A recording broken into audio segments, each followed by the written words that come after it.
better daily, where we work hard in our minds, bodies, and our spirits to become 1% better every single day. Download the app and join our Betterment family at betterdaily.life to catch the video version of these podcasts. Here's your host and my dad, Alex Van Houten.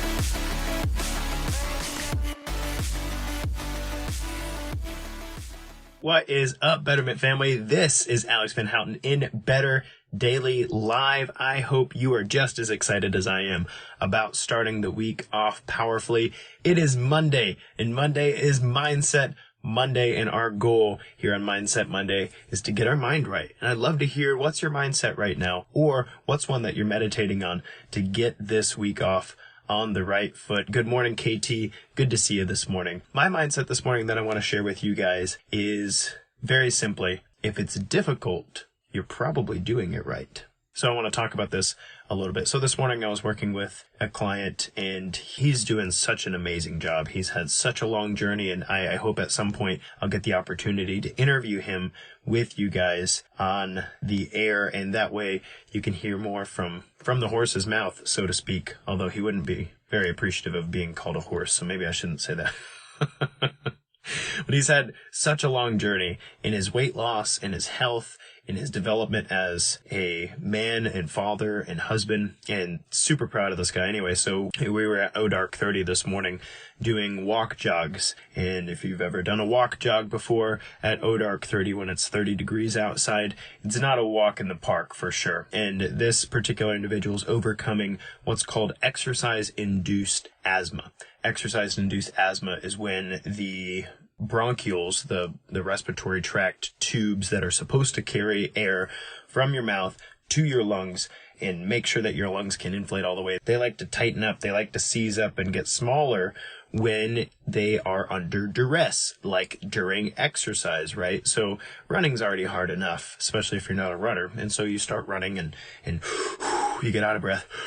That's what's normally supposed to happen. One of the things that is difficult is when people start a cardiovascular regimen, their body's not very good at moving oxygen yet, right? So you're running and the body goes, wow, we don't have enough oxygen. And so that's an important thing that creates a cascade of adaptations over time, right? One of the things that happens is your blood volume increases in response to that feeling. Wow, we don't have enough oxygen. That feels like garbage. It feels really difficult to feel out of breath. But that feeling is not just mental. It's not just a cognitive thing. It's all the way down in your bones. It's all the way down in every one of your cells. It's called hypoxia, is actually what it's called at the cellular level, when the cell doesn't have enough oxygen. And so what happens is that feeling, wow, we don't have enough oxygen, goes all the way down to the level of the cell. And that's normal. Everybody who's ever started a cardiovascular regimen, and if you've done a cardiovascular regimen and you've hit a particularly large hill during your run, you know exactly what this feeling feels like. I don't have enough oxygen. I can't get enough breath, right? It's very tough. So I most recently experienced that recovering from COVID a while back. It was really hard to get enough oxygen. KTS, is that why we start with walk-run intervals? That's exactly why we start with walk-run intervals, is because we have to signal to the body that in order to get this change, we have to give it enough difficulty so that it wants to grow. We have to give it enough difficulty that it's hard to overcome, but we can't give it so much difficulty that it tears us down. And that's where this mindset comes from today. If it's difficult, you're probably doing it right. So he's running, right? And he's dealing with that I don't have enough oxygen feeling. But this client in particular has another obstacle to overcome, because all of us, when we start a new cardiovascular regimen, we have to get more mitochondria, we need more blood volume, we need better, stronger muscles to open up our rib cage. There's a muscle right here called your sternocleidomastoid. Everybody do this like a chicken. You bring your head forward and you bring your head back. There's a muscle right here called your sternocleidomastoid. It's responsible for being able to do that protruding head thing, but it's also responsible for lifting the rib cage during a deep breath. And if you have weak, tight sternocleidomastoids, then you have a difficult time getting a deep, good, full breath that brings oxygen to the body, right? So this is just another example of all of the adaptations that happen because of the difficulty. But this particular client has an extra difficulty, and the difficulty is this. If it's difficult, during the cardiovascular work, it signals to the body that these adaptations should happen. But if it's too difficult, if it's too much all at once, then what happens is, instead of signaling to the body, hey, we need more oxygen, we need more blood volume, we need more mitochondria, we need to breathe more deeply, we need stronger breathing muscles. Instead of signaling that to the body, what it signals is, oh my God, we're going to die. That's really where it's at. Oh my God, we're going to die. And on the oh my God, we're going to die space, the trachea, the bronchioles, everything starts to close up.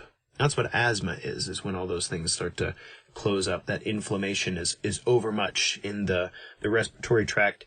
And yeah, you need oxygen, but your body's not helping you get it. In fact, it's siphoning down, tightening down the process to get the oxygen in, right? And so we worked through that. We did walk, jog intervals. We didn't run too long. We stopped when he started to get out of breath, just at that point where his body was like, oh no, we're going to die. We gotta get right up to that point where it's very, very difficult, and then walk, and then rest, get full rest, get our breath back, and then do it again, and do so voluntarily so that the body learns, yeah, we need more oxygen, but we're not going to die. We need more oxygen. This is hard, but you're not going to die. And it's really funny because we carried into the rest of our hypertrophy workout, and he was doing an exercise, and in exercise for hypertrophy, the rep range is 8 reps to 12 reps, something like that, maybe 6 to 12 reps, depending on how heavy the weight is, right? And I said, all right, we're going for 10 here. And he gets to 10, and I'm like, you got 2 more. And he goes, I think you counted wrong, coach. Like, I didn't count wrong. Here's a little secret about hypertrophy here. I don't care how many actual reps you get. In a particular period of hypertrophy, the goal is get to the most reps you can do and then do 2 more. Because it's really hard to work a muscle out. You're doing bicep curls, for instance. Curls for the girls, right, Scott? Good morning. Thanks for joining me, man. Curls for the girls. You're doing bicep curls, right? And the bicep says, we have no more power. Like Star Trek. She's giving it all she's got, Captain. Is that Scotty? So, we have no more power. We've got no more left. I can't get past this point. And so, a coach helps you get past that point, and you tell the muscle, I know you don't have it all, but we're still going to give it a shot. And what's crazy about that is, just like when you're running and you get to the point where you don't have enough oxygen, the same thing's happening in your muscles during hypertrophy. The same thing's happening, just in a different way. They're saying, we've run out of glucose. We don't have any more ATP. We're giving it all she's got. This is hard. And that's where growth happens.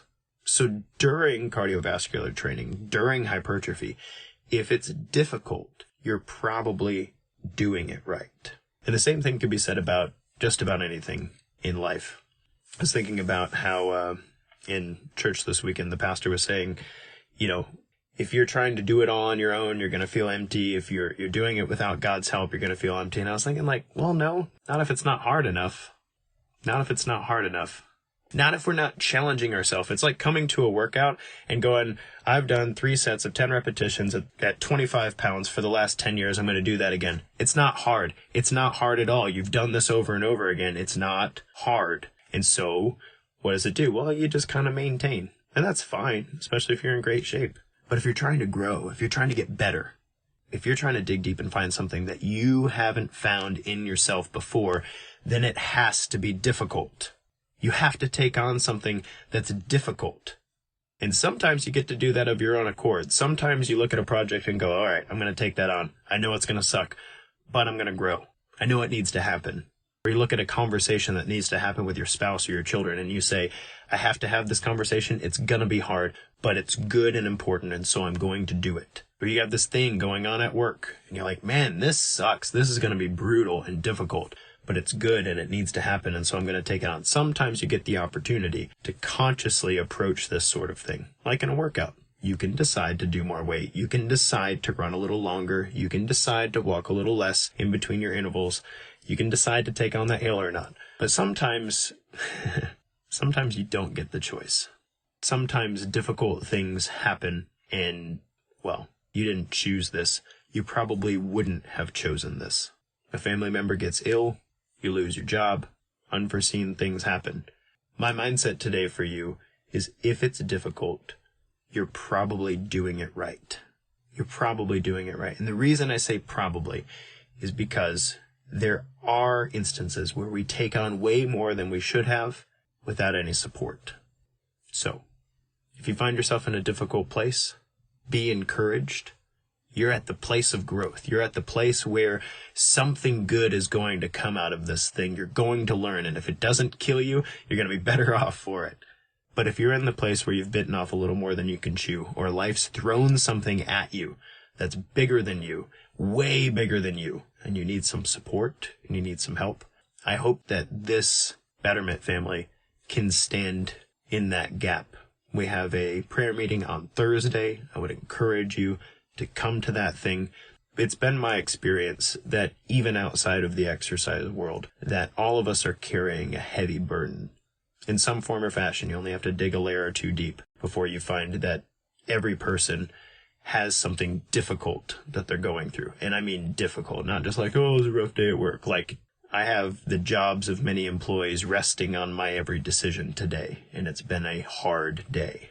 That sort of difficult. It's been my experience that that's the case. And if that's the case for you, please come on Thursday, share your praises, share your prayer requests. We love to hang out with you and to lift those things up as a community. If it's difficult, you're probably doing it right. Guys, thank you so much for joining me on this Mindset Monday. I appreciate you. I think you're awesome. I'd love to hear your mindsets for this week so that we can all be encouraged. Any verses or mantras or words or song lyrics or whatever it is that you're holding on to make the most out of this week and keep your mind in the right place. This has been Alex Van Houten in Better Daily Live. Until next time, it's just 1%. You got this.